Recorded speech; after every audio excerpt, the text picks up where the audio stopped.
আল্লাহ তাআলা বলে, বান্দা হিসাবের সময় তো কাছাইয়া গেল, আখিরাত তো চলেই আসলো, কিয়ামত তো চলেই আসলো, আজও তো তুমি গাফিল হয়েই রইলা।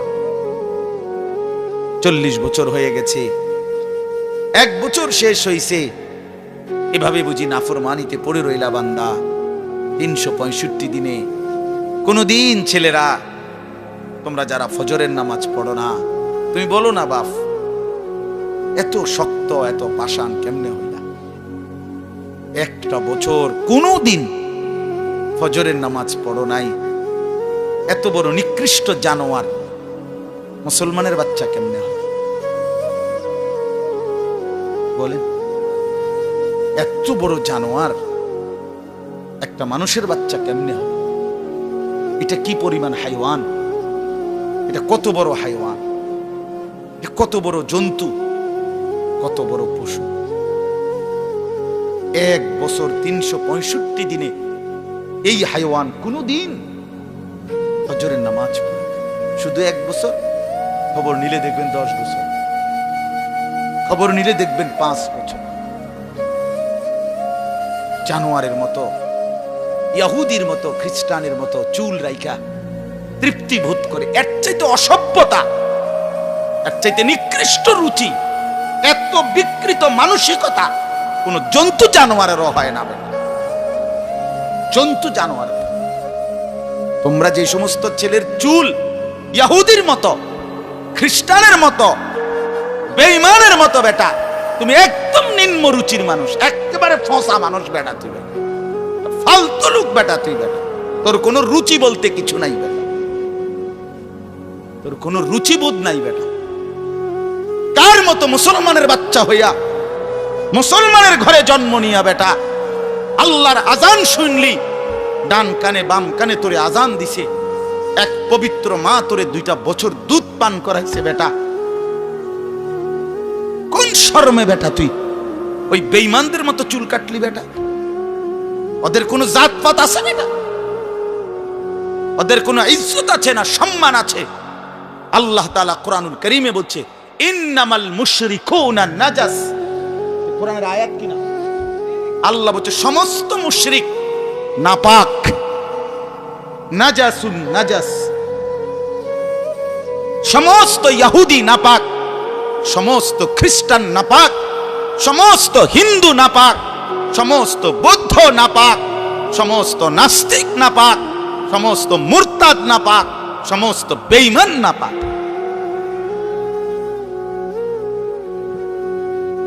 কার মতো বেটা চুল রাখলি? কারে দেইখা বেটা পেশাব করে পানি লস না বেটা? কোন সভ্য থেকে শিখলি বেটা? এটা কার থেকে শিখলি? জীবনে 2-4 অক্ষর পড়ালেখাও করো নাই?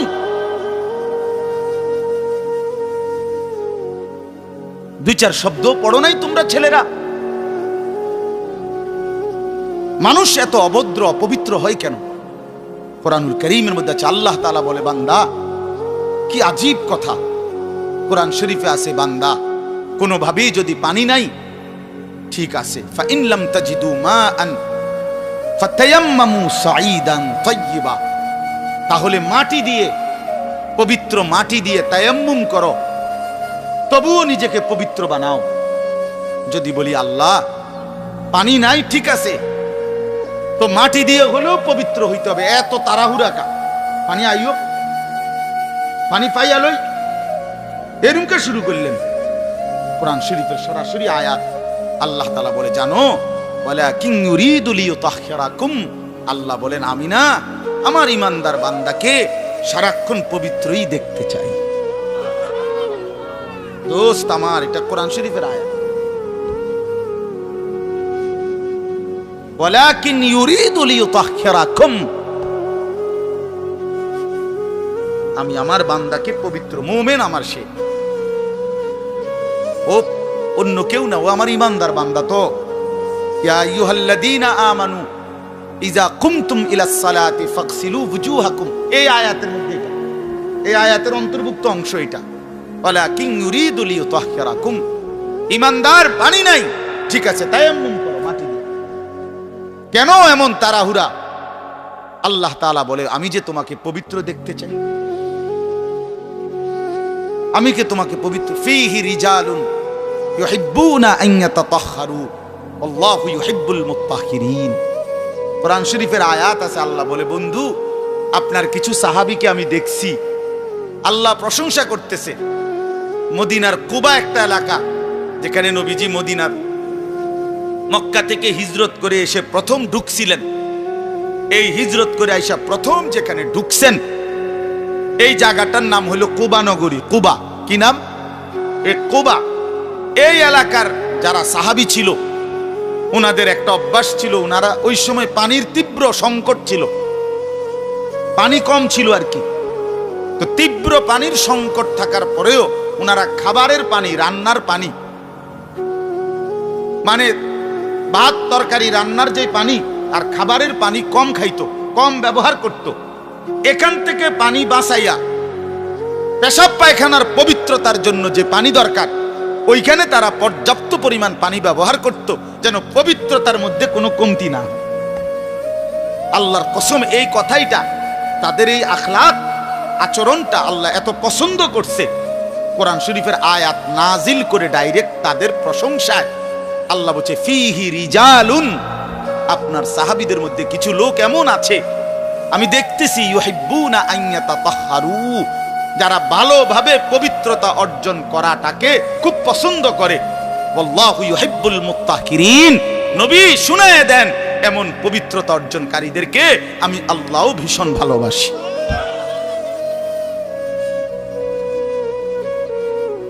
তোরে আল্লাহ ঘৃণা করে।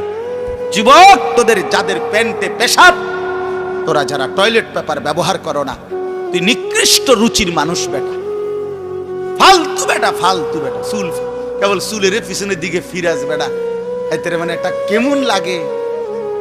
সামান্য সামান্য সহপাঠী বা সামান্য সেরকম আর সেরকম লাগতেছে তোরে দোস্ত, জিঙ্গাইলে না বলে সেরকমটা কেডা? সেরকম ঠিক আছে লাগতেছে, আমিও কই, কিন্তু সে কে যার মতো লাগতে আছে? হেইতে কেডা যে যার মতো? সেরকম তো বুঝছি, সেরকমটাকে।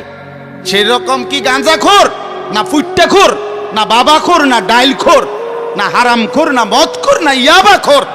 তার মতো লাগতেছে তারে জিঙ্গা।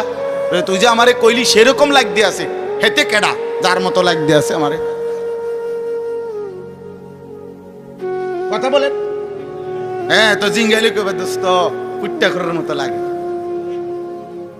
তোর বাবাখোরের মতো লাগে। তো কারণ কোন ভদ্র মানুষ, ইমানদার, নামাজি, কোন চরিত্রবান পবিত্র মানুষ নাপাক থাকতে পারে না। তো তাহলে তো এটা বুঝাই যায় তোরে কার মতো লাগে বেটা।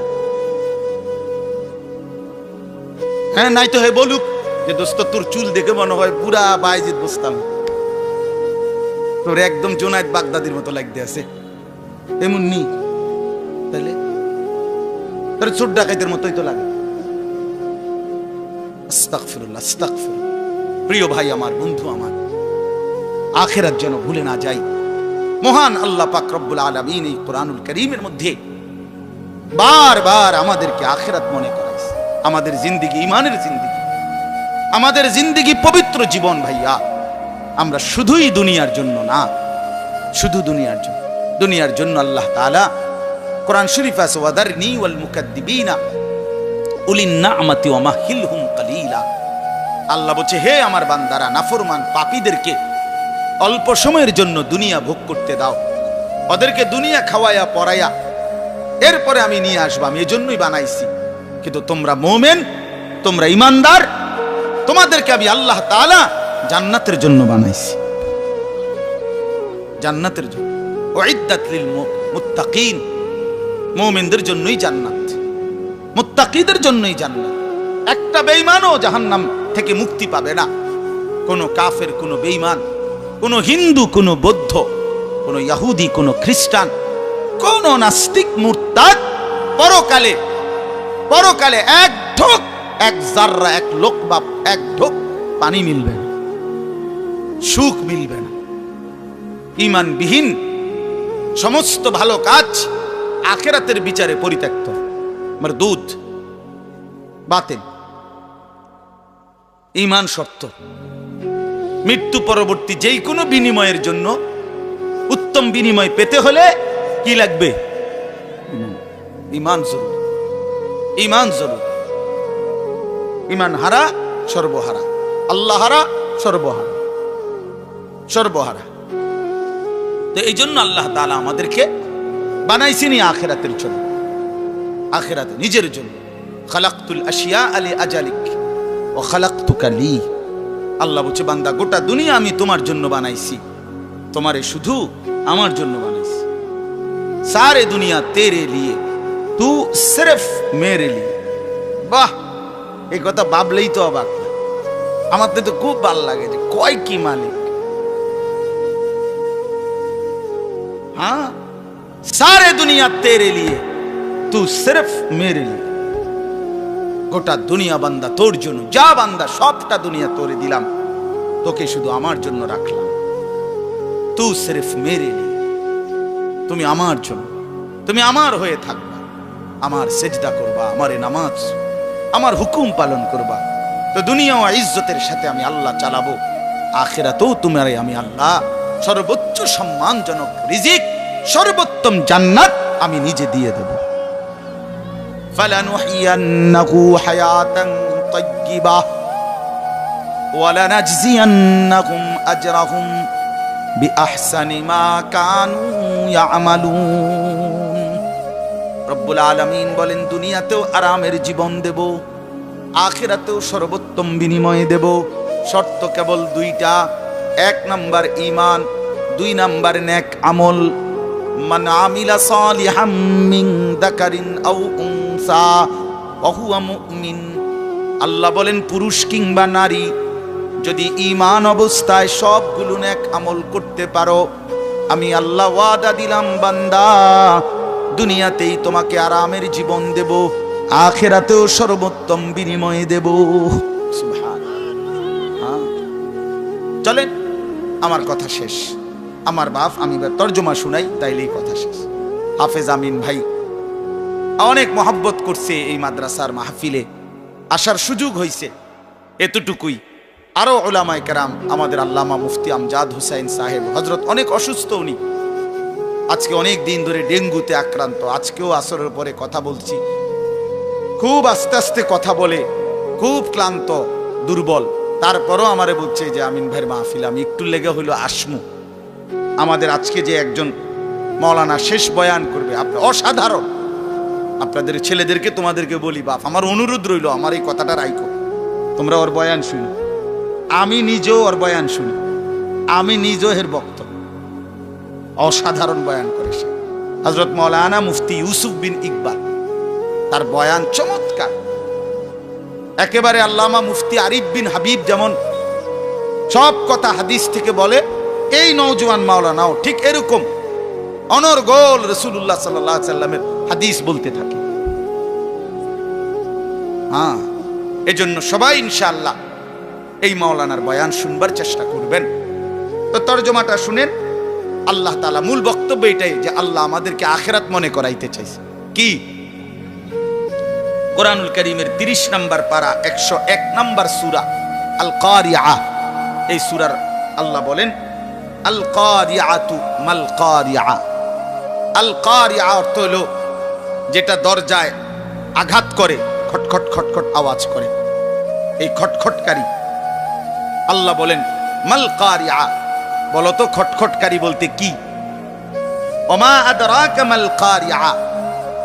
আবারও বলছি, নবী আপনাকে জানতে চাচ্ছি, জানেন এই আঘাতকারী খটখটকারী কি? আল্লাহ বলেন সেটা হলো আখিরাত, কিয়ামত, যেটা আপনার কাছে প্রতিদিন আমাদের কাছে খটখট করে আমাদের দরজায় যেন ঘন্টা বাজাইয়া বলে যাচ্ছে যে কিয়ামত তো চলেই আসলো। আখিরাতের প্রস্তুতি কি হলো বলো? ওই মানুষ তো মরে গেল দেখলা, তুমিও তো মরে যাবা, তোমার প্রস্তুতি কি বলো? এক লোকের জানাজা যাচ্ছিল, লাশ, এক বুজুর্গ আল্লাহওয়ালা ওই সামনে দাঁড়ানো, তো ওনার পাশের এক লোক বলতেছে, কার জানি কবর, কার জানি মৌত হইল, আরে কার জানি কার জানি। তখন তিনি বললেন, ভাই তোমার মরণ হইল নয়তো আমার মরণ হইল। মানে এইটা ভাবো যে হয় তোমার মরণ হয়েছে, নইলে কার মরণ হয়েছে? আমার মরণ হয়েছে। আর ভাবো, সে তো মৃত্যুবরণ করছে, তিনটা অবস্থা তার শেষ। একটা হলো আজরাইলকে দেখা, এটা তার শেষ। এরপরে জান কবজের যন্ত্রণা, এটা তার শেষ। আর জান কবজের পরে তার মৃত্যুটা বিভৎস। অনেকের মৃত্যু হইতে পারত, তার শরীর ছিঁড়া ফেলছে, তার শরীর নিশ্চিহ্ন হয়ে গেছে, এরকম আপনার মৃত্যু হইতে পারত। কিন্তু তার তো স্বাভাবিক মৃত্যু হইল যে তার লাশটা অক্ষত আছে, দেখা যায়। তুমি এবার ভাবো যে তোমার সামনে তিনটা রয়ে গেছে, যে আজরাইল তোমার সামনে কেমন দাঁড়াবে, তুমি চিন্তা করো। তোমার জান কবজের কষ্ট কেমন হবে, তুমি ভাবো। তোমার মৃত্যু কি স্বাভাবিক হবে নাকি অ্যাক্সিডেন্ট আর অস্বাভাবিক কোনো মৃত্যু হবে, সেটা নিয়ে ভাবো। তাইলে প্রতিটা মৃত্যু আমাদেরকে ঘন্টা বাজায়, প্রতিটা রাত আমাদেরকে ঘন্টা বাজায়, প্রতিটা দিন আমাদেরকে ঘন্টা বাজায় যে বান্দা, সময় তো চলে গেল। আখিরাতের কি হলো, কবরের কি হলো, পরকালের কি হলো? ইয়াউমা ইয়াকুনুন নাসু কাল ফারাশিল মাবসুত ওয়া তাকুনুল জিবালু কাল ইহনিল মানফুশ। আল্লাহ বলে, একদিন সত্যি সত্যি কিয়ামত হবে, ইসরাফিল ফু দিবে। সেদিন কি হবে? সেদিন সমস্ত মানুষগুলো হয়ে যাবে বিক্ষিপ্ত পতঙ্গের মতো। বিক্ষিপ্ত পতঙ্গ মানে আপনারা একদম সহজ বুঝবেন, ওই যে বাতির মধ্যে, লাইটের মধ্যে, আলোর মধ্যে অনেক সময় যে সাদা সাদা পোক এগুলো আসে, এগুলো দেখছেন? এগুলোর কি কয়? উলু। উলু, এই যে আর একটু বড় বড় সাদা সাদা, হ্যাঁ, এই উলু। এই উলু পোকা, এইটা যেমন মাঝে মাঝে এইভাবে আসে চারদিক থেকে উইরা উইরা আইয়াই পইরা হয় আগুনের মধ্যে, বাতির মধ্যে, আলোর মধ্যে পইরা পইরা মরে, নিচে মরে।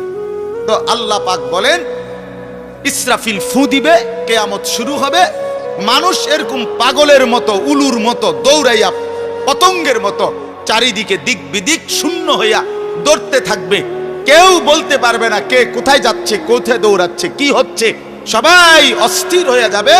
এরই মধ্যে যে যেখানে গিয়া পড়ে যাবে, ওইখানেই তার মৃত্যু, ওইখানেই কবর।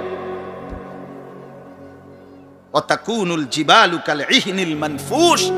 পাহাড়গুলো একটা নমুনা আল্লাহ বলছে, পাহাড়গুলো তুলারে দীর্ঘক্ষণ মেশিনের মধ্যে ধুনাইয়া সারলে, এবার যখন ঝরঝরা হয় তুলা, তো এবার যদি বাতাস লাগে তাইলে যেমন এটা উড়তে শুরু করে, তুলা উড়ে। তো আল্লাহ তাআলা বলে, পাহাড়গুলো এরকম ধ্বনিত তুলার মতো উঠতে থাকবে। পুরা সৃষ্টির সবকিছু ভাঙ্গা চুইরা শেষ হয়ে যাবে। হাসরের ময়দান কায়েম হবে। আর সেখানে কি হবে? দুইটা অবস্থা। ফাআম্মা মান সাকুলাত মাওয়াজিনহু, সেই হাসরের ময়দানে আমলনামা হাতে নিয়ে মিজানের পাল্লায় যার নেকি ভারী হবে, ফাহুয়া ফি আইশাতির রাদিয়া, সেই সন্তুষ্টিময় আরামদায়ক জান্নাতের জীবন লাভ করবে। ওয়া আম্মা মান খাফফাত মাওয়াজিনহু ফাউম্মুহু হাওিয়া ওয়া মা আদরাকা মা হিয়া নারুন হামিয়া। আর যার আমলনামা মিজানের পাল্লায় ওজন দেওয়ার পরে হালকা হবে, গুনাহ ভারী হবে, নেকি হালকা হবে, আল্লাহ তাআলা বলেন তার ঠিকানা হবে হাবিয়া নামক জাহান্নাম। আর আল্লাহ নিজেই বলে, নবী জানেন হাবিয়া জাহান্নামটা কেমন? নারুন হামিয়া, একেবারে প্রজ্বলিত ধাউ ধাউ করে জ্বলন্ত আগুন, এটার নামই হচ্ছে হাবিয়া। হাবিয়া। এখানে একটা কথা শুধু বলি, কথা আমার শেষ। এক নম্বর কথা হলো, এই জিন্দিগির মধ্যে যদি আমল বাড়াই তাহলে আখেরাতে জান্নাত হবে। এই জিন্দিগির মধ্যে যদি নাফরমানি বাড়াই তাহলে আখেরাতে জাহান্নাম হবে। মানে একটা শব্দ আছে, ফাউম্মুহু হাবিয়া। এই ছেলেরা, তোমাদের জন্য আমি শেষ এই কথাটা আবার বলে যাই। এই শব্দটার তাফসীর আমি আজকেও পড়ছি, তাফসীরে কুরতুবিতে, তাফসীরে ইবনে কাসিরের মধ্যে আছে। আল্লাহ তাআলা বলছেন, ফাউম্মুহু হাবিয়া, নাফরমান পাপীকে হাসরের ময়দানে, এই উম্মুহুর শব্দের অর্থ হলো উম্মু রাসিহি, অর্থাৎ তার মাথার সামনে যে চুল, এই চুল ধরে দাঁড়ানো মানুষটাকে বেইজ্জতি করে নিচে নামাইয়া এরপরে লাথি দিয়া জাহান্নামে ফেলে। এইটা অর্থ। এই অতএব এই লম্বা চুল, এই বিকৃত চুল ছাড়ো, ছাড়ো, নাই তো জাহান্নামের ফেরেশতা টান দিয়া ধইরা তোরে দাঁড়ানোর থেকে নিচে ফেলাইয়া একটা লাথি দিয়া জাহান্নামে ফেলে দেয়। তখন বুঝবা, তখন বুঝবা এই জন্য আমি অনুরোধ করলাম, রাগ হইও না, আমি শক্তই বললাম, মনে করো তোমরা এই স্বাভাবিক চুল রাখো, স্বাভাবিক চারদিকে সমান চুল রাখো। এটা কোনোভাবে এটা অসভ্যতা, এটা ফ্যাশন না, এটা জাহান্নামীদের চিহ্ন ভাইয়া, এটা দাজ্জালের চিহ্ন। দয়া করে আমার এই কথা ফিরাই দিও না, ফিরাই দিও না যুবক। নিয়ত করো ইনশাআল্লাহ, ছেলেরা নিয়ত করো, বলো যুবক ইনশাআল্লাহ, পাক্কা নিয়ত করো ইনশাআল্লাহ। তোমাদের যুবক আগামী দিনের জন্য, ইসলামের জন্য রেডি হইতে হবে। তোমরা নামাজ পড়তেই হবে বাবা। আল্লাহকে রাজি না করলে আমার মাতৃভূমিও নিরাপদ থাকবে না। ফিলিস্তিন বহুদিন যাবত রক্তাক্ত, রোহিঙ্গা বহুদিন যাবত আরাকান রক্তাক্ত, কাশ্মীর বহুদিন যাবত রক্তাক্ত।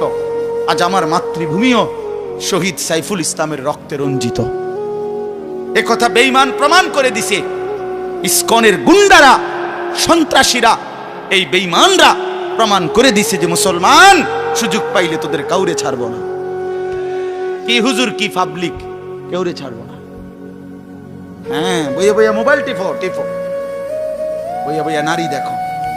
একদিন যখন বেঈমান গর্দানে ছুরি রাখবে, সেদিন বুঝবা আল্লাহ কি জিনিস, আল্লাহ কি জিনিস। এজন্য মরলে যদি ঈমানের সাথে মরতে পারি, সেজদা দিয়ে মরতে পারি, আল্লাহর গোলামি করে মরতে পারি, তো এই জীবন যদি চলেও যায়, রক্তে যদি জমিন ভেসেও যায়, কোনো অসুবিধা নাই। ঠিক কিনা বলেন না কেন? মরণ যখন শহীদে মরণ, খালাস, কোনো সমস্যা নাই। ঈমানের মৃত্যু ব্যর্থ না, শহীদের মৃত্যু ব্যর্থ না। কিন্তু যদি নাফরমানির মৃত্যু হয়, যদি বেনামাজি মৃত্যু হয়, যদি শরীর নাপাক, প্যান্ট নাপাক, নারী দেখতে দেখতে, উলঙ্গ ছবি দেখতে দেখতে, তো এই অবস্থায় যদি তোর মরণ হয় বেটা, কি হবে তোমার, কি হবে বাবা? এজন্য দয়া করে আখিরাতের জন্য প্রস্তুতি নাও, পরকালের সামান বানাও, নিজের আখিরাত সুন্দর করো। আল্লাহ তাআলা আমাদের প্রতিটা ছেলেকে তৌফিক দান করেন। বাবারা, আপনাদেরকেও বলি, 60 বছর 50 বছরে আপনারা আখিরাতের ফিকির করেন, কবরের ফিকির করেন, পরকালের সামান কি হলো সেটার ইন্তজাম করেন। খাট পালং সোফা ফার্নিচার এগুলো যেদূর হইছে হইছে, আমনে শেষ না করলো এটি ফুলাইনে পরে করব, নাতি নাতনিরা আরো বানাইবো, এটি শেষ হইতো না। পৃথিবীতে আমনে মরার পরও গাছ থাকবো, আমনে মইরা যান, কোনো অসুবিধা নাই, আমনে মইরা দেখবেন গাছ মরছে না সব। পৃথিবীতে আমনে মরার পরেও দুনিয়া থাকবে, কাজে দুনিয়া ওরা বাকিরা করবে, আপনি এবার কবরের সামান করেন। আল্লাহ আমাদের বাবাদেরকে, চাচাদেরকে, বয়স্কদেরকেও আখিরাতের কবরের পুঁজি সংগ্রহ করার তৌফিক দান করেন। মা বোনদেরকে পর্দার ইজ্জতের কদর বুঝার তৌফিক দান করেন। তোমরা ছেলেদেরকে আল্লাহ তাআলা আগামী দিনের